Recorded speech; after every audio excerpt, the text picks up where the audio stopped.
Buenas, hoy vamos a hablar de la crónica. Finalmente llegamos a la parte del año donde vamos a empezar a trabajar de periodistas, yendo a un lugar a cubrir un hecho determinado. ¿Qué es la crónica?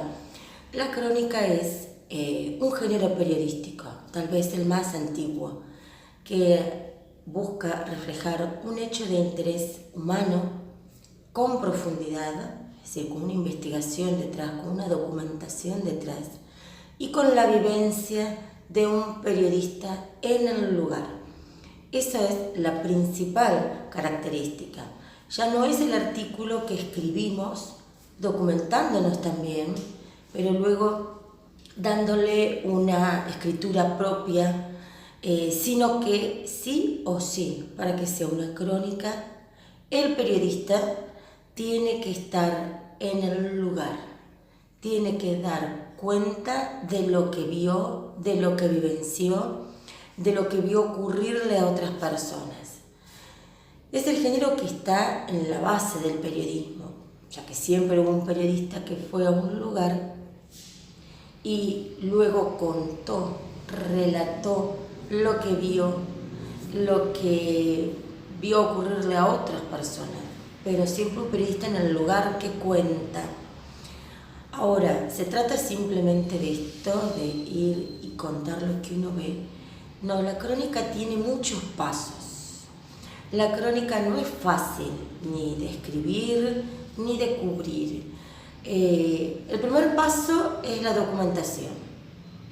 No podemos ir a cubrir ningún lugar, ningún hecho, con aspiraciones a escribir una buena crónica, si previamente yo no me documenté al respecto.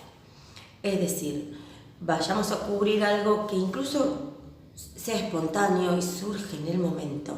Siempre vamos a tener algunos minutos, aunque sea, como para interiorizarnos de qué es lo que pasó, cuáles son los sectores que están en pugna, cuáles son los discursos que se ponen en marcha en ese lugar, cuáles son los antecedentes de ese hecho, cómo son las características del lugar y de las personas que viven allí. La documentación es clave, sería como la mochila del viajero. Ahí llevamos todo aquello que nos va a permitir a nosotros entender el hecho que vamos a vivenciar. Segundo paso es el registro en el lugar, es decir, ya llega el periodista con todo ese bagaje detrás, con toda esa documentación que le permite a él pararse de una manera no tan inocente, no tan blanco de todo, sino que es un periodista que va al lugar sabiendo ya las características del lugar, las características de quienes habitan allí, o si fuera un motín, cómo es la característica del penal, cuántos internos tiene, cuántos presos, cuáles de ellos son condenados, otros que están procesados, cuáles son los reclamos que están haciendo. Había denuncias con respecto a malos tratos o malas condiciones en el lugar. Todo eso llega el periodista al lugar y comienza a registrar lo que está pasando, usando para ello las herramientas fundamentales, como es la empatía, una gran humildad, ir atentos a una escucha activa, una escucha empática de los testimonios que vayamos a recoger en el lugar. Y los 5 sentidos. ¿Recuerdan hasta aquí cómo hemos trabajado descripción de lugar, de persona, de acción? Hemos incluido ya personas que dialogan entre dos, dialogan entre tres, el diálogo puro, todo eso va a ser las herramientas que va a utilizar el periodista. La empatía, la escucha activa, los 5 sentidos puestos a disposición de ser lo más fieles al tratar de transmitir lo que estamos viendo. Y una actitud de humildad. Nunca vamos a ir a un lugar a cubrir con una actitud soberbia, prejuiciosa, porque eso va a jugar en contra de nuestro trabajo. El paso 3 ya estoy en el lugar, ya comencé a registrar, voy a recolectar los testimonios. Ahí es donde pongo en marcha también no solo las herramientas de técnica de entrevista, de reportaje, sino que vamos a ir a escuchar, a dejar que el otro se exprese con la mayor honestidad sobre lo que le está pasando. Cuarto es, ya tengo la cobertura en el lugar, ya fui, ya vi, ya tengo 10, 20 testimonios. En el cuarto ya voy a definir el eje de la crónica. Siempre va a haber, recuerden, un eje conceptual en nuestros trabajos. ¿Qué es lo que yo voy a contar de esto?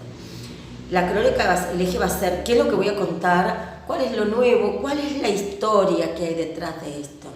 Eso es fundamental que nosotros lo tengamos bien claro. Junto con eso yo ya voy a empezar a definir en mi cabeza, antes de la escritura, cuál va a ser el inicio, cuál va a ser el engancho que tiene para el lector mi nota, mi crónica.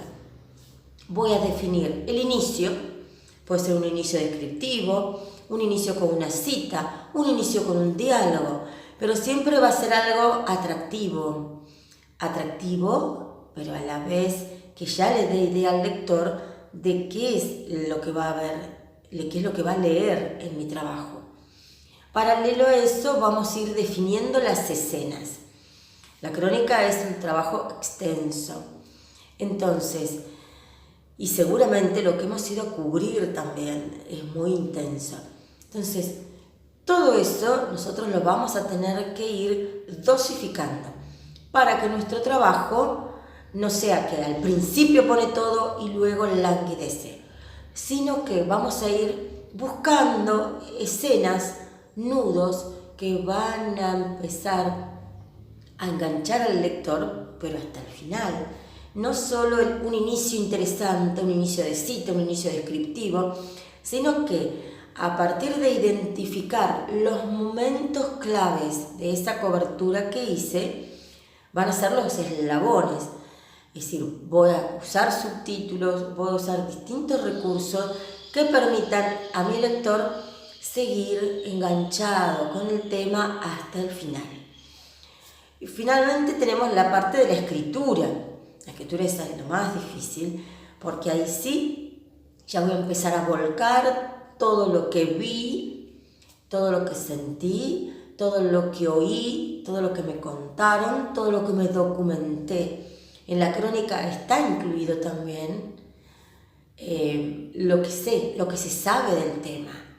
Es decir, qué es lo que el lector debe también saber para entender el registro que yo acabo de hacer de ese hecho.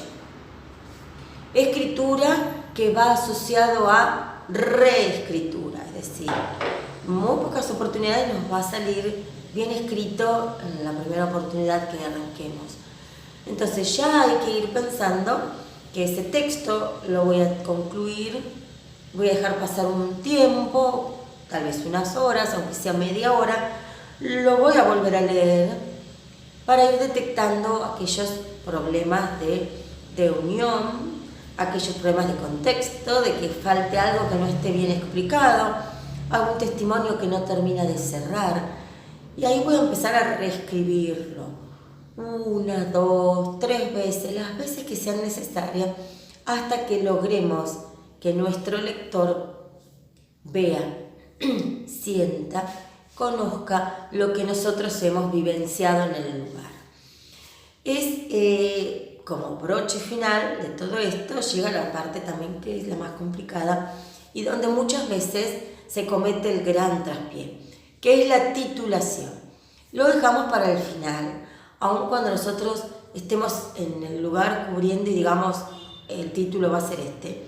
Siempre démonos la oportunidad de reflexionar, de pensar, de repensar si nuestro trabajo es fiel a ese título que se nos ocurrió desde el inicio. Y si no, seamos conscientes que una vez concluido vamos a tener realmente idea de lo que hemos logrado con nuestro trabajo y ahí sí vamos a poder jugar buscando un título atractivo, un título que enganche, que ya anuncie de qué vamos a hablar. Pero esto es la parte final, no nos traumemos si no nos sale desde el principio el título. Generalmente sale al final, porque ya al final podemos saber qué es lo que logramos con nuestro trabajo. Muchas veces hay títulos muy interesantes que no tienen su reflejo en la escritura. Entonces el lector se queda pensando, ¿por qué lo llamó así? Si esto no está escrito, si esto no aparece en el trabajo. Entonces, lo dejamos para el final. No nos ponemos con el apuro de no arranco hasta que no tenga el título. No, para nada.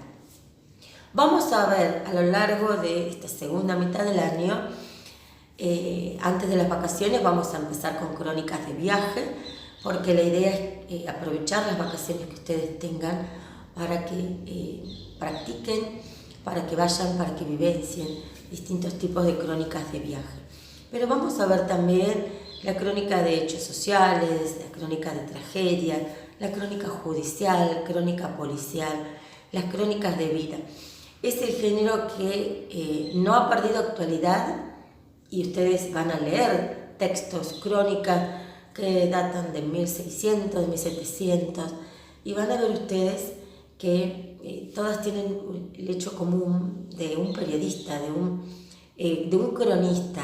En ese tiempo, en esos siglos, el cronista no era un periodista profesional, pero generalmente era alguien que ejercía como aquel que recopilaba información, ya sea desde el punto de vista de la historia, pero era alguien que pues, buscaba información y luego la transmitía. Generalmente la transmitía a algún superior, algún jefe de Estado, algún jefe eclesiástico, pero era alguien a quien llegaban a un nuevo mundo, había que contar lo que veían y eso reportarlo. Entonces, la vivencia del periodista tiene que estar, es justamente aquello que nos permite lucirnos en cuanto a todas las herramientas que tenemos desde el interior como ser humano, como periodista y como un redactor, como un periodista que escribe y lo hace bien. Vamos a ver distintos tipos de crónicas para que ustedes concluyan este año de Gráfica 3 sabiendo todo el potencial que nos permite este género tan antiguo, tan dúctil, tan flexible, tan adaptable a los tiempos. Y es el que nos permite como periodistas contar las mejores historias.